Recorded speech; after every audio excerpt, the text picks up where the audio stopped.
Hello everybody, Jardian here. Today I'm going to be reviewing the Cloudhammer Practical Reverse Blade Katana or Sakabato. It's a super unique piece and I'm very glad to be talking about it. I found this sword by total coincidence when I was searching for a spring steel reverse blade katana, but in that time it seems that Bizor or Cloudhammer has really been making a name for themselves in the sword community.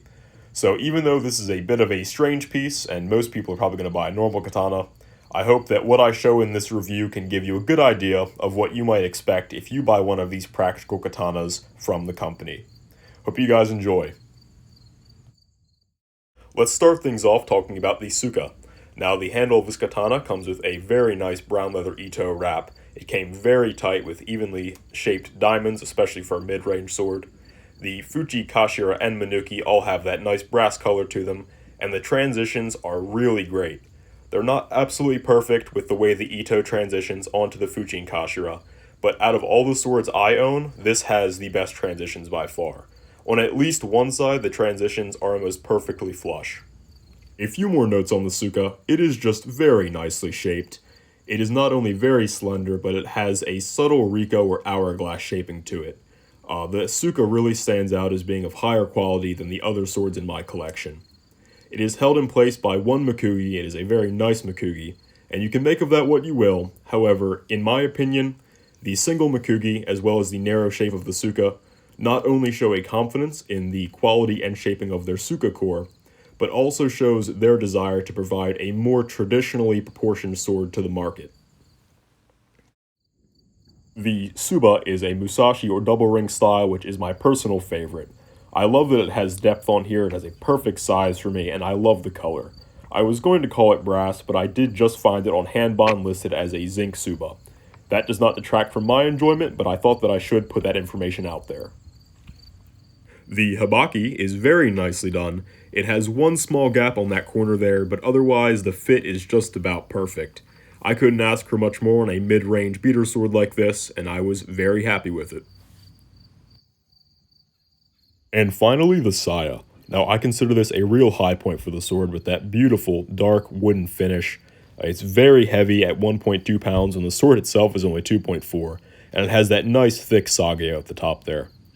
Now, I consider it very attractive, and like I said, a high point. And they actually sent me two, as the first one they had a crack in it, so good to know they're doing some quality control, and I appreciate the spare. The Saya complements the sword very well, and I'm very happy with it. Okay, now we can talk about the blade.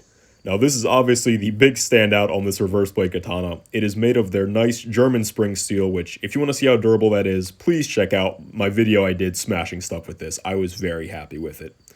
You can see here how wonderful that transition on the Kasaki was. I was worried how they would do it, but I think it just turned out wonderfully.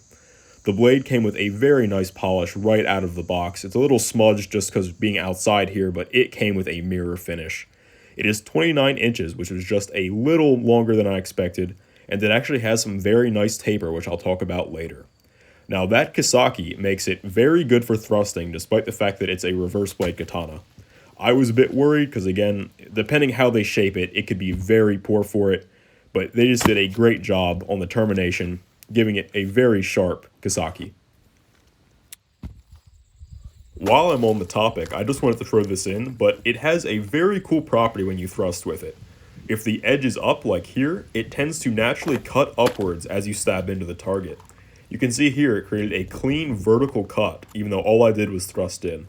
I just thought that was very cool, and again, due to the shaping and taper of the blade, it makes for a very nice thrusting sword, although you might not expect it. When it comes to cutting, the sword is not so fortunate. The default edge showed in these clips was not the best out of the box, and this, along with all of the taper and the inverse cutting edge, gives it a hard time on softer, finer targets. I really had to chop through this bottle at the end here. Now with heavier things like pumpkins, the sword is an absolute blast. This is my favorite pumpkin chopper by far. It'll definitely be my Halloween special every year, and on top of that, I can smack with the blunt edge to hit all the little pieces out. Really fun time when it comes to this rougher chopping. It's just not the best for finer things like bottle cutting. I've tried again and again, I just can't really get some good bottle cutting clips with it, but the pumpkins provided me with a lot of fun. One last look with the factory edge here is me taking out one of these thin $1 pool noodles, which are challenging, and I'm not the best cutter in the first place, but man, did they give me a tough time. The 2 cuts I get in this clip are the only cuts I got on that noodle. So finally I said enough is enough, let me sharpen the darn thing, and I wish it was as pleasant as this clip makes it seem. In reality, it was many hours and a few different days of going out with my stones and trying to work on that inverse edge, which was not the easiest to sharpen. And finally, I polished it back up. It took back its mirror polish very easily, and then I got back to some cutting. And hopefully you can see the difference here. It is just slicing through those bottles so much better. It's still not the best as far as cutting goes. I'm really not good at cutting with it. The handle's backwards and everything, but after sharpening, I still saw a much better performance. I could not get it to take a very nice shaving edge. I'm not sure if that was me with the inverse blade or if it was the steel. But either way, definitely a big improvement after sharpening, and even if it's not a fine slicer, I still love the sword. It's a cool combination weapon. I can smash stuff and chop stuff, and it does really great against anything that isn't as flimsy as a bottle. As I start wrapping up here, I'm going to cover the specs of the sword as well as any other little things I missed. The dynamics, how it performs, how it draws, all that little stuff. I measured all the specs myself as the website gave me no information, so these things may vary and I may not be the most accurate. Now, as I said earlier, the sword is 2.4 pounds, the saya was 1.2. It is 39.5 inches overall with 10.5 inch Tsuka and 29 inch blade. The motahaba, or blade width at the base near the habaki, was 1¼ inches, and the sakihaba, the width at the tip, was 7/8 of an inch. On the spine, it starts at 1/4 of an inch, and it goes all the way down to 1/8 of an inch when you get to the kasaki. Drawing and using this reverse blade sword took a lot of getting used to. I've given myself a lot of time to practice. Unfortunately, all these clips are over a month old when I had just gotten the sword.